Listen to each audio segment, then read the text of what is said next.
The observation deck of the Tethys Prime Research Station hung in the darkness like a jewel suspended over nothing. Commander Vexith stood before the reinforced viewing port, her scaled hands clasped behind her back, watching the distant blue world rotate slowly beneath them. The words still tasted strange in her mind, even after 3 months of observation. "They're doing it again," her second officer, Kral, announced from his console. His voice carried the peculiar clicking undertone of his species when agitated. Vexith didn't turn. "Doing what again?" "Running. The humans. 47 degrees Celsius on the surface in that region, and they're running. For pleasure." Kral's mandibles twitched in what might have been bewilderment or disgust. Subject 7 has been moving continuously for 2 hours and 16 minutes. Now Vexith turned. 2 hours? In that heat. Confirmed. Heart rate elevated but stable. No signs of distress. Vexith crossed to the console and studied the biometric data streaming from the microdrones tracking their human subjects. Subject 7, they'd been forbidden from learning the humans' actual names per first contact protocols, was indeed running. Not fleeing from danger. Not pursuing prey. Just running, following a paved path that looped meaninglessly through a park. "Perhaps it's a religious ritual," Kral suggested. "For 2 hours? In midday heat?" Vexith shook her head. "Pull up the comparison data again." The holographic display shimmered to life between them. 47 species from the galactic community, their physiological limits mapped in neat columns of data. Every species had similar thresholds. After approximately 12 to 18 minutes of sustained exertion, the body overheated. Muscles seized. Organs failed. It was universal biology. The body could sprint briefly, but sustained activity meant death. Except these humans kept running. There, Vexith pointed to another data stream. Subject 19. "What's she doing?" Kral pulled up the feed. "Cycling. Has been for 94 minutes. In an enclosed facility, raising the ambient temperature deliberately." "Deliberately?" "It appears they call it a spin class. They pay currency to do this." Vexith felt her neck ridges flatten in confusion. In her 60 years serving the research fleet, she'd catalogued 17 species awaiting community membership. She understood strange customs. The Petheri sang to their food before consuming it. The Draxans slept in month-long cycles. But this defied biology itself. "Pull all subject files," she ordered. "Every human under observation. I want their activity patterns for the past week." The data flooded the display.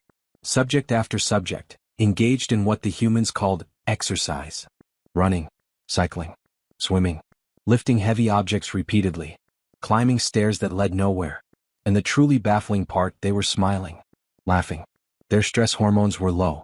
They enjoyed it. This one, Kral highlighted a file. Subject 32. Male, age category, elderly by their standards, 68 solar cycles. This morning he ran 42 kilometers. 42. Vexith couldn't finish the sentence. She'd barely walked 42 kilometers continuously in her entire life. It gets stranger. He's done this 47 times. They call it a marathon. Thousands of humans gather and do it together. Voluntarily. Vexith sat down heavily in her command chair. 3 months ago, when the council had assigned her to Earth observation, she'd expected another straightforward assessment. Check their technology level, catalog their biology, recommend contact protocols or continued observation. Simple. Routine. But nothing about humans was routine. "Commander," Kral's voice had shifted to something more serious. "The council liaison is requesting our preliminary report. They want to know if we recommend advancing to first contact." Vexith stared at the biometric data still scrolling across her display. Subject 7 had finally stopped running. 2 hours and 31 minutes. The human's body temperature had spiked to levels that would have killed Vexith in minutes. But now, after a brief period of slower movement the humans called cooling down, Subject 7's vitals were returning to normal. As if nothing extraordinary had happened. As if she'd simply taken a pleasant stroll. "Tell them." Vexith paused, choosing her words carefully. "Tell them we need more time. Tell them we don't understand what we're looking at yet." "Understood, Commander." After Kral left, Vexith remained alone in the observation deck, watching Earth turn beneath her. Somewhere down there, in that heat, humans were running. Not from predators. Not toward prey. Just running because something in their biology not only allowed it but craved it. The galactic community had 47 species.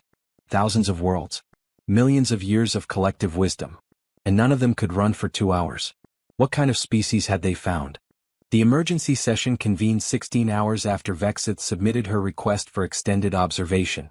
She hadn't expected that. The council rarely moved quickly on anything, let alone a preliminary species assessment. But here she was, standing in the hollow chamber as 7 counselors materialized around her in shimmering blue projection. Counselor Thane spoke first, his ancient voice carrying the weight of 4 centuries. Commander Vexith, your report contains concerning anomalies. You claim these humans can sustain physical exertion for hours? Not claim, Counselor. Document. We have verified data from thousands of subjects. Impossible, snapped Counselor Yith, her crystalline form refracting the chamber's light. No carbon-based life form can regulate heat efficiently enough for sustained activity. It violates basic thermodynamics. Vexith had anticipated this. She gestured and the hollow display bloomed with imagery. The humans have a unique adaptation. They secrete water through millions of pores across their skin surface. As it evaporates, it cools them. They call it sweating. Silence filled the chamber. Sweating, Counselor Thane repeated slowly. They leak continuously, Counselor. And they replenish by consuming vast quantities of water. A single human can produce up to 4 liters of sweat per hour during extreme exertion. Counselor Yitha's form flickered with agitation. That's a catastrophic loss of vital fluids. They must dehydrate within minutes. They would, except they've built entire civilizations around water access. They carry it with them. They've constructed systems to deliver it to every dwelling. They're obsessed with hydration. Kral stepped forward, adding his own data to the display. It gets more complex, counselors. The sweating is only part of their cooling system. They also pant, rapid breathing that expels heat. Their blood vessels expand near the skin surface. And perhaps most remarkably, they can consciously override their exhaustion signals. Override. Counselor Drex leaned forward, his multiple eyes narrowing. You mean they can ignore their body's distress warnings? Not just ignore, Vexith said. They train themselves to push through them. They have entire philosophies built around it. Mind over matter, they say. No pain, no gain. They celebrate suffering through physical challenges. She pulled up footage from earlier that day. A human female, mid-30s, running up a mountain trail. The path was steep, rocky, unsuited for anything but the most desperate escape. But she wasn't fleeing. She wore bright colors and carried a small pack. A device on her wrist tracked her progress. This is Subject 41. She's attempting what they call an ultramarathon. 160 kilometers. Through mountains. She's been moving for 19 hours. 19. Counselor Thane's voice trailed off. She still has 6 hours to go. And she's smiling, counselors. Look at her face. She's in pain. Her biometrics confirm significant muscle damage, depleted energy stores, elevated stress hormones, but she's smiling. The footage continued. Subject 41 crested a ridge as the sun set behind her. She paused, took a drink from a bladder of water, and looked out over the vista. Then she kept running. Why? Counselor Yitha's question was almost a whisper. Why would any species do this? Vexith had spent the last 16 hours asking herself the same question. I believe, counselors, it's because they can. Because somewhere in their evolution their ancestors needed to run. Not sprint away from predators, they're too slow for that. But chase prey across vast distances until it collapsed from exhaustion. They call it persistence hunting. They would track an animal for hours, sometimes days, until it literally couldn't run anymore. She pulled up evolutionary data, anatomical charts showing human adaptations. Look at their bodies. Long legs for efficient striding. Short toes for energy conservation. A separated head and torso allowing independent rotation. Massive gluteal muscles, the largest in their body proportionally, for sustained bipedal running. And that sweating mechanism, cooling them while their prey overheated. They chased their food to death, Kral added quietly. While every other predator gave up after minutes, humans just kept coming. Relentless. Patient. Inevitable. The council chambers fell silent again. Vexith watched the counselors process this information, saw the implications spreading across their faces. Commander, Counselor Thane finally spoke, what else have you observed? Vexith took a breath. This was the part that had kept her awake. Everything they do reflects this capacity, counselors. Their warfare, they don't just fight battles, they wage campaigns lasting years. Their exploration, They sent primitive vessels to their moon knowing the journey would take days in cramped conditions. Their construction. Some of their buildings took centuries to complete, generation after generation continuing the work. She pulled up image after image. The Great Wall of China stretching thousands of kilometers. The pyramids of Giza requiring decades of sustained labor. Gothic cathedrals built over lifetimes. Space stations assembled piece by piece over years. They're persistent, Vexith continued. Not just physically but psychologically. They have a saying, fall down 7 times, stand up 8. They celebrate endurance. They tell stories about it. Their greatest heroes aren't the strongest or fastest, they're the ones who refuse to quit. Counselor Drex shifted uncomfortably. And their technology level? Early space age. Nuclear capability. Primitive AI. Conventional rockets. Vexith paused. But advancing rapidly. They went from first flight to moon landing in 66 years. In our time scale, that's a blink. Concerning, Counselor Yith said.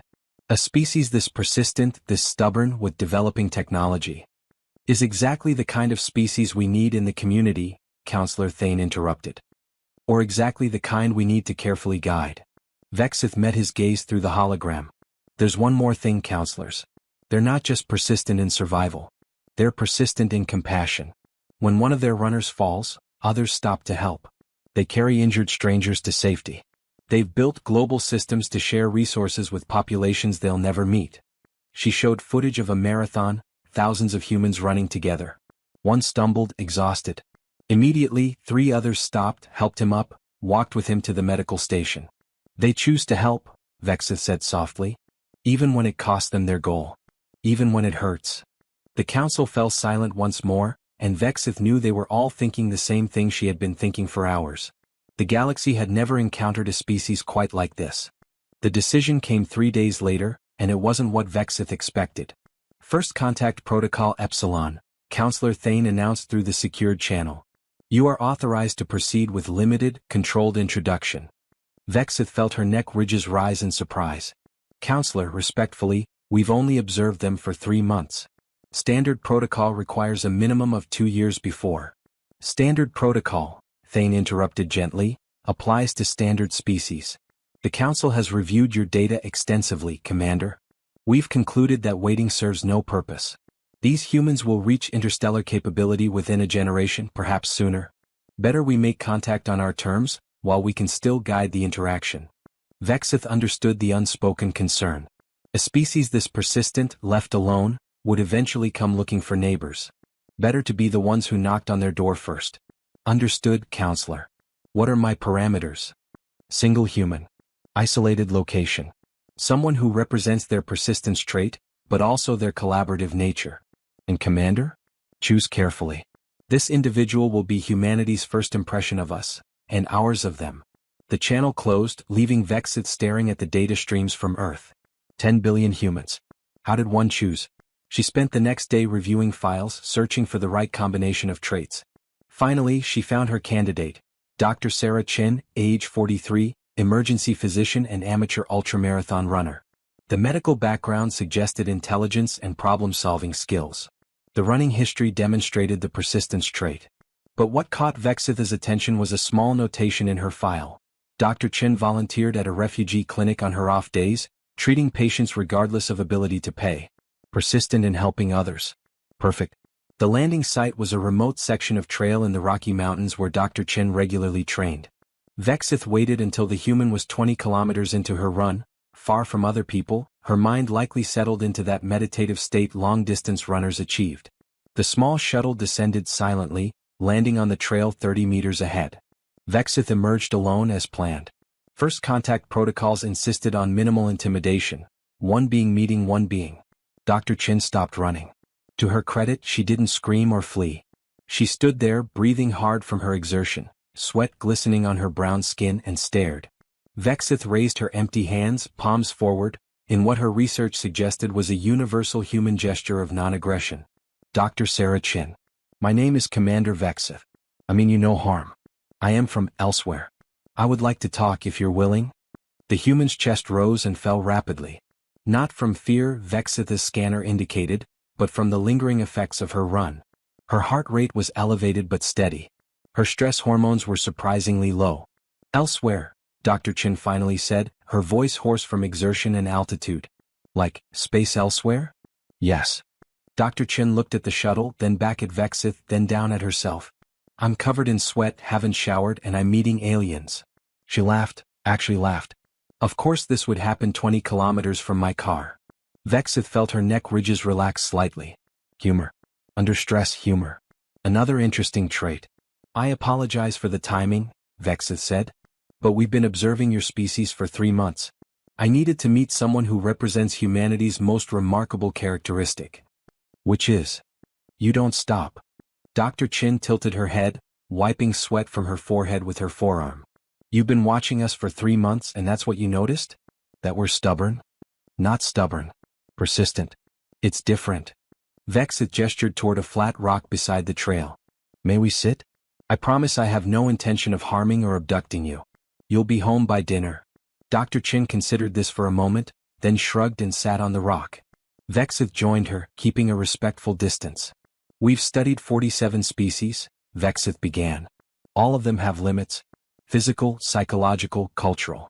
They reach a threshold and stop. But humans? You just keep going. You run until your bodies break down, then you heal and run farther. You attempt impossible tasks and fail and try again. You work on problems for generations without knowing if you'll ever solve them. Dr. Chin pulled a water bottle from her running vest and drank deeply. You make us sound crazy. Perhaps. But also remarkable. Vexith pulled out a small device and displayed a hologram. The footage of Subject 41, the ultramarathoner, still running after 19 hours. This is what fascinates us. This persistence. Where does it come from? Dr. Chin watched the hologram, a slight smile on her face. You ever heard of persistence hunting? Yes. Your ancestors chased prey to exhaustion. Right. But it's more than that. It's about understanding that you might be slower, weaker, less equipped than your competition, but if you just refuse to quit, eventually you'll outlast them. She looked at Vexith directly. Evolution didn't make us the biggest or the strongest. It made us too stubborn to stop. And you celebrate this? Those marathons, those ultra races, they're celebrations of suffering. No, Dr. Chin said firmly. They're celebrations of transcending suffering. Anyone can quit when it hurts. The interesting question is, what happens if you don't? What's on the other side of that pain? What do you learn about yourself? Vexith considered this. In the galactic community, we've optimized efficiency. We've eliminated unnecessary suffering. We use technology to avoid discomfort. How's that working out? The question caught Vexith off guard. What do you mean? You said 47 species, right? In this community of yours? How many of them are still exploring? Still pushing boundaries? Still doing hard things just to see if they can? Vexith didn't answer immediately. The truth was uncomfortable. Most species, once they'd achieved interstellar travel and joined the community, settled into comfortable stability. They shared knowledge, traded goods, lived peaceful lives. It had been centuries since any member species had made a truly revolutionary discovery or attempted something genuinely unprecedented. Not many, Vexith admitted quietly. Dr. Chin nodded, taking another drink. That's the thing about comfort. It's nice, but it doesn't drive you anywhere. Pain, challenge, difficulty, that's what makes you grow. That's why we run ultras. That's why we climb mountains. That's why we keep trying to solve impossible problems. Because comfort is the end of the story, and we're not ready for the story to end. A breeze moved through the pines surrounding them. Somewhere below, a bird called out. Vexith felt something shift in her understanding, not just of humans but of the community itself.